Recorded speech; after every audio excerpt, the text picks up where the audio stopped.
리라 하시니. 아멘. 네, 오늘도 하나님의 말씀 앞에 나오신 귀한 성도님들 주님의 이름으로 환영하고 축복합니다. 오늘도 이 새벽에 겸손한 마음으로 주님을 쫓으려는 성도님들을 하나님께서 기뻐하시고 또 오늘 새로운 은혜와 또 새로운 능력을 우리에게 더하여 주실 줄 믿습니다. 오늘도 은혜와 능력 주시는 예수님만 따라가는 귀한 성도님들 되시기를 축복합니다. 네, 오늘은 이제 요한복음 12장의 말씀을 함께 봅니다. 이전의 본문은 이제 예수님께서 예루살렘에 입성하셨고, 오늘 본문은 명절, 곧 유월절을 지키기 위하여서 왔던 헬라인들을 만나는 내용으로 이제 시작이 됩니다. 그런데 이는 다른 복음서에서는 생략된 내용인데요. 요한복음에서 이 사건을 언급하는 이유, 그것은 바로 하나님께서 유대인뿐만 아니라 헬라인, 이방인들 또한 귀히 여기시며 또 온 세상 사람들을 구원에 이르기를 원하신다는 그 마음이 있으신 줄 믿습니다. 그렇게 만나게 된 몇 명의 헬라인들, 이들은 유대교로 개종한 헬라인들이었습니다. 그런데 그 사람들이 예수님을 뵙기를 청하고 있습니다. 이 헬라인들, 방금 말씀드렸듯이 유대교로 개종한 자들인데, 근데 헬라인이라고 한다면 헬라 말을 하고 또 헬라 문명에 살았던, 당시 헬라 문명이 굉장히 성행했었는데 그 헬라 문명에 사는 헬라 사람들, 완전히 다른 이방 문명을 가지고 살았던 그런 사람들인데, 그 사람들이 유대교로 그렇게 개종하고 또 거기서 더 나아가서 유대인들조차도 찾지 않았던, 또 오히려 배척하였던 예수님을 찾아왔다라는 것은 엄청난 일이었습니다. 이는 복음이 유대인을 넘어 세계로 나아갈 것이며 또 흩어진 주님의 백성들이 하나가 될 것임을 암시하는 그런 구절입니다. 근데 그 개종한 헬라인들이 예수님을 찾는 이유, 그것은 무엇이었을까요? 그들은 아마 예수님께서 나사로를 살리셨던 사건이나 또 겸손히 나귀를 타고 예루살렘에 입성하시면서 성전 안에서 행하시는 일들, 많은 일들을 아마 목도했을 것입니다. 여러 예수님에 대한 소문도 들었을 것이고 또 그분 안에 있는 그 놀라운 말씀들과 또 그 신비로움이 과연 무엇일까 직접 보고 싶다라는 그런 마음이 있었을 것입니다. 그렇게 헬라인 개종자들은 예수님을 찾게 되는데, 이들은 정말 얽히고 설킨 것 없이 아무 거리낌 없이 순백의 도화지와 같이 진리를 가지신, 또 사람으로서는 할 수 없는 일들을 행하시는 놀라운 신비로운 그런 것에 가득 찬 예수님을 그들은 아무 거리낌도 없이 아무 사전 배경 어떤 것 없이 그런 걸 가지신 예수님을 찾아 나서고 있었던 것입니다.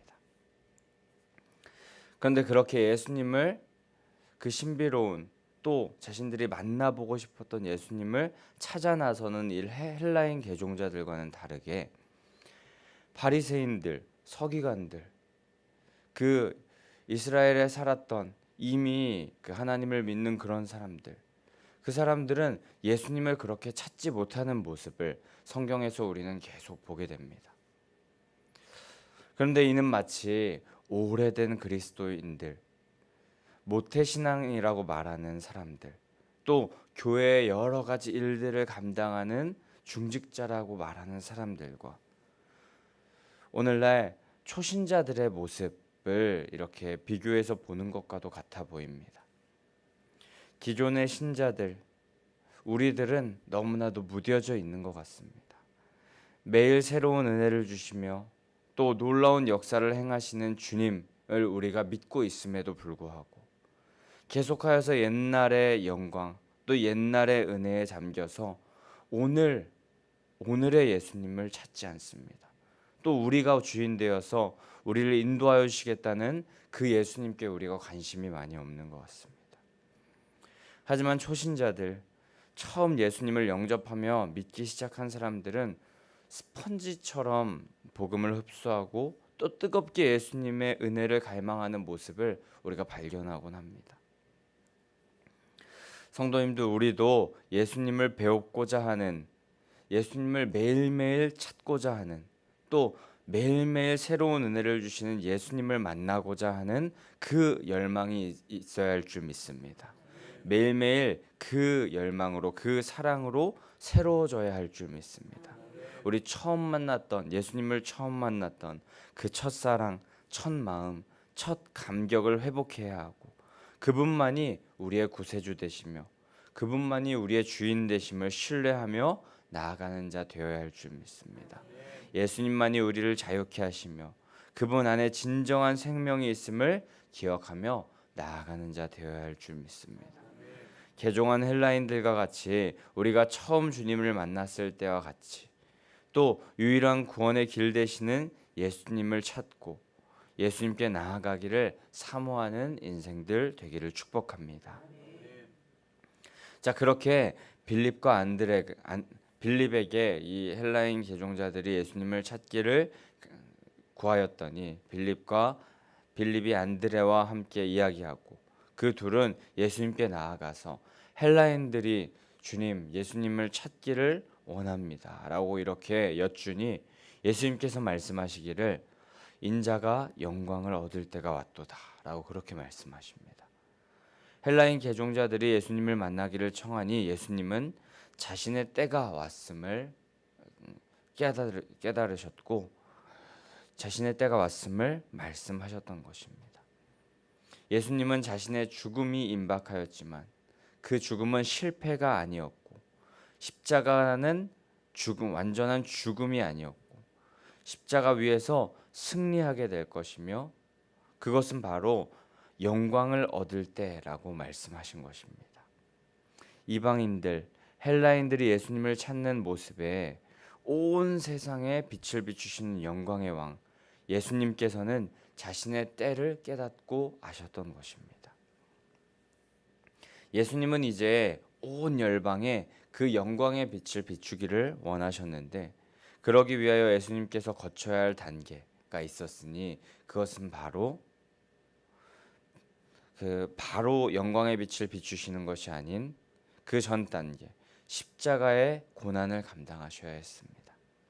고난 없는 영광이 없고 십자가 없는 부활이 없듯이 예수님도 그 길을 우리 모두를 위하여 걸어가심으로 진정한 영광으로 들어가시려고 하였던 것입니다. 이 사실을 예수님은 24절, 25절의 유명한 말씀으로 우리에게 비유로 교훈하고 계시는데 24절, 25절 우리 함께 한 번 더 읽어보았으면 좋겠습니다. 24절, 25절입니다. 시작. 내가 진실로 진실로 너희에게 이르노니 한 알의 밀이 땅에 떨어져 죽지 아니하면 한 알 그대로 있고 죽으면 많은 열매를 맺느니라. 자기의 생명을 사랑하는 자는 잃어버릴 것이요 이 세상에서 자기의 생명을 미워하는 자는 영생하도록 보전하리라. 아멘. 미라를 비유로 말씀하시는 예수님의 말씀이 등장하는데 씨앗이 만약 땅에 떨어져서 죽지 않으면 그대로 있거나 아니면 그대로 있지도 못하고 날아다니는 새들이 잠깐 땅에서 그 새들의 먹잇감으로 의미 없이 사라지게 되어 버릴 것입니다. 하지만 그 씨앗이 땅에 떨어져서 심겨져서 그 씨앗이 죽으면 그 씨앗에서 결국 싹이 나고 줄기가 자라며 열매 맺는 식물로 변하게 된다는 것입니다. 근데 그 씨앗은 너무나도 작은 씨앗 같은데 너무나도 작은 보잘것없는 그런 존재인 것 같은데 그 씨앗이 죽었을 때, 즉 씨앗으로서의 자신을 죽이고 다른 존재로 탈바꿈할 때에 열매 맺는 식물로 변한다는 것입니다. 이것이 바로 예수님께서 이 땅에 오신 목적이었습니다. 십자가에서 죽으심으로 열방에 하나님의 생명을 전하는 자로 변하신다는 것입니다. 많은 생명의 열매를 맺는다는 것입니다. 그 열매는 선대의 많은 신앙의 선배님들이고 또 우리들일 것입니다. 우리는 그 예수님의 죽어서 생명을 싹 틔우는 정신, 그 정신, 미랄의 정신을 이어받아야 할 것이고, 한 알의 미랄이 되어 죽음으로 역설과 반전의 능력을 세상 가운데 나타내는 모두 한 알의 미랄이 되어야 할 것입니다. 그것을 바로 계속하여서 또 25절에 말씀하시는데, 자기 생명을 사랑하지 않고 미워하게 되면 영생하도록 보존하게 된다라고 말씀하십니다. 이는 곧 세상을 사랑하며 이 땅에서의 생명을 하늘의 생명보다 귀히 여기며 또 하나님보다 다른 것을 사랑하는 자들은 잃어버리겠지만 자신의 생명조차 미련을 버리고 자신을 부인하고 예수님과 같이 십자가를 지며 주님을 쫓는 사람, 그 사람들, 하늘의 밀이 되는 사람들은 영원한 생명을 얻게 된다라고 하시는 것입니다.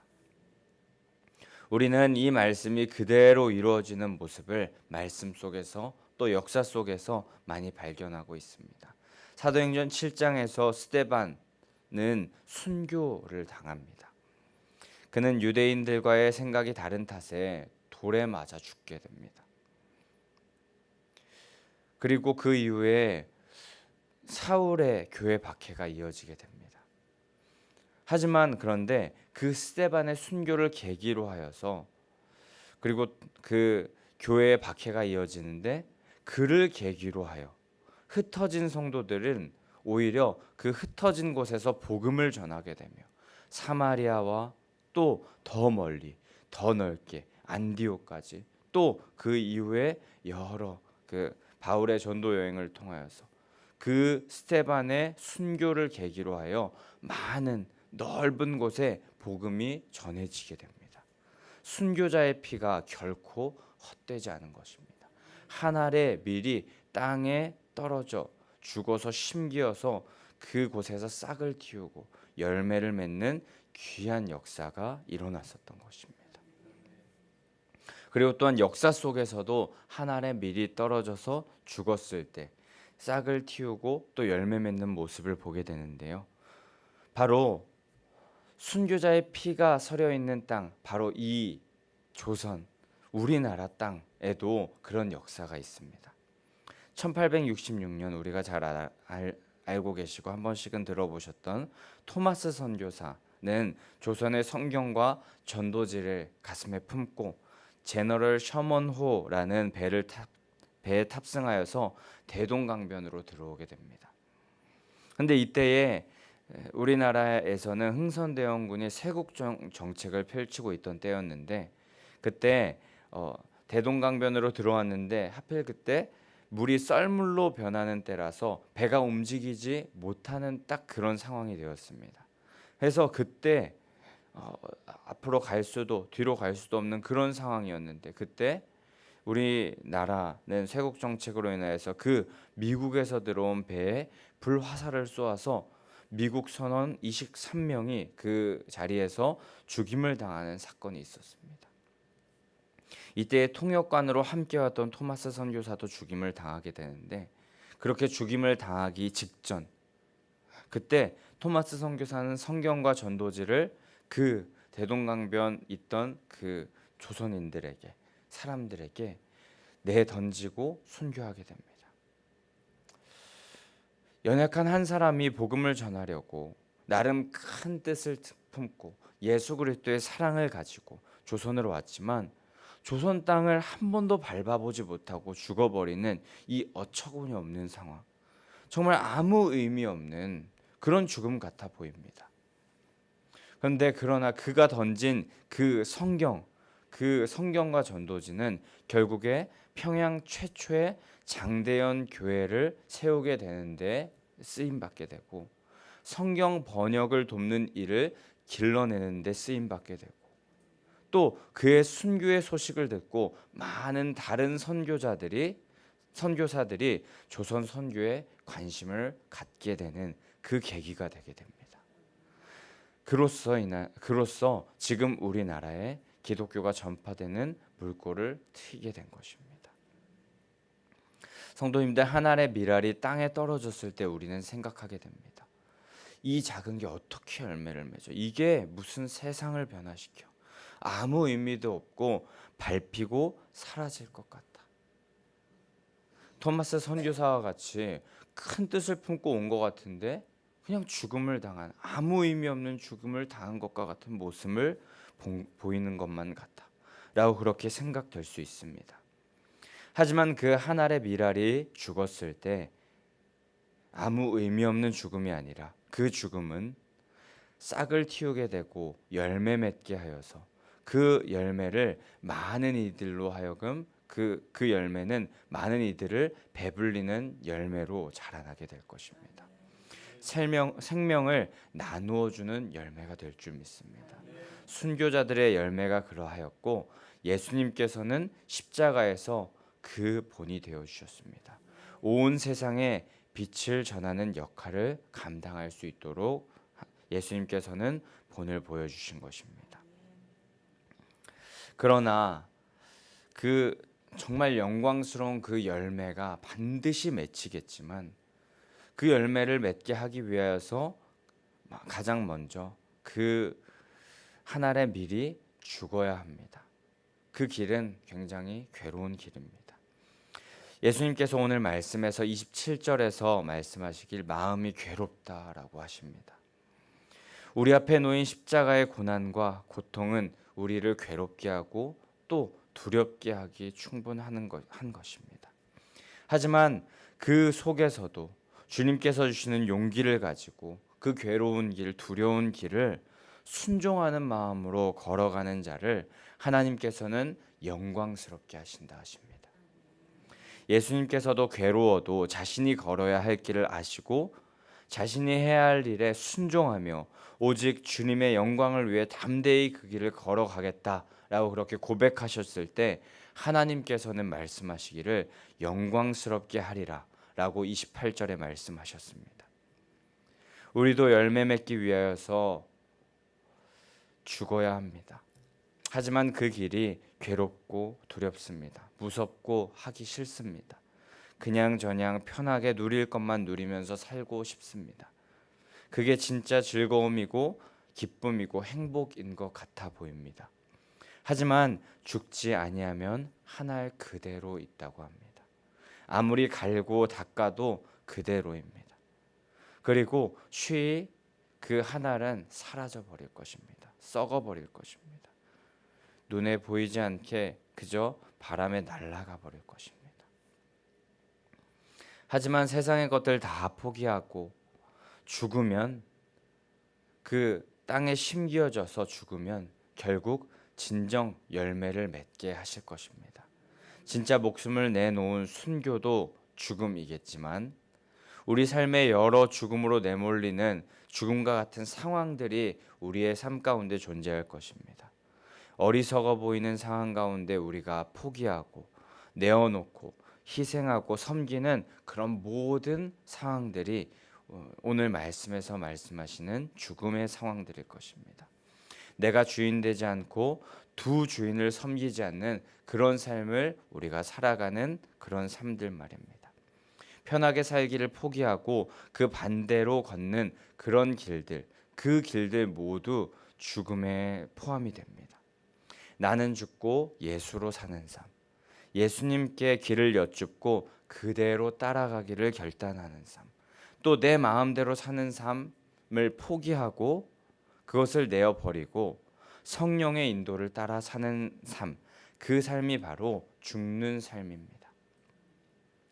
근데 역설적이게 그렇게 우리가 죽는 삶을 선택할 때에, 죽는 삶을 살아가려고 할 때 우리는 오히려 살게 됩니다. 열매 맺게 됩니다. 세상에 빛을 비추게 됩니다. 예수님의 제자라 칭함을 받게 됩니다. 그리스도인이라고 불리움을 받게 됩니다. 성도님도 오늘도 우리를 죽음의 길로 부르고 계십니다. 말 그대로 진짜 죽음입니다. 하지만 그 죽음, 진짜 죽음이라 할지라도 그 죽음이 끝이 아닙니다. 열매로 또 생명으로 연장된 길, 그 죽음의 길, 그 길로 우리를 부르고 계십니다. 힘들고 어렵다고 지레 포기하지 마시고 그 길을 선택하셔서 그 길에 연장된 열매 맺는 인생으로 나아가는 성도님들 되시기를 축복합니다. 그 길을 걸어가려고 한다면 부활의 주님께서 다 이루신 능력으로 우리와 함께하여 주실 것입니다. 성령의 권능으로 우리에게 능력을 더하여 주실 것입니다. 죽음에 이르는 것 같지만 결국 부활로 승리하신 주님과 함께 이기는 역설의 길, 반전의 길에 동참하는 우리 모든 성도님들 되시기를 주님의 이름으로 간절히 소망하고 축복합니다.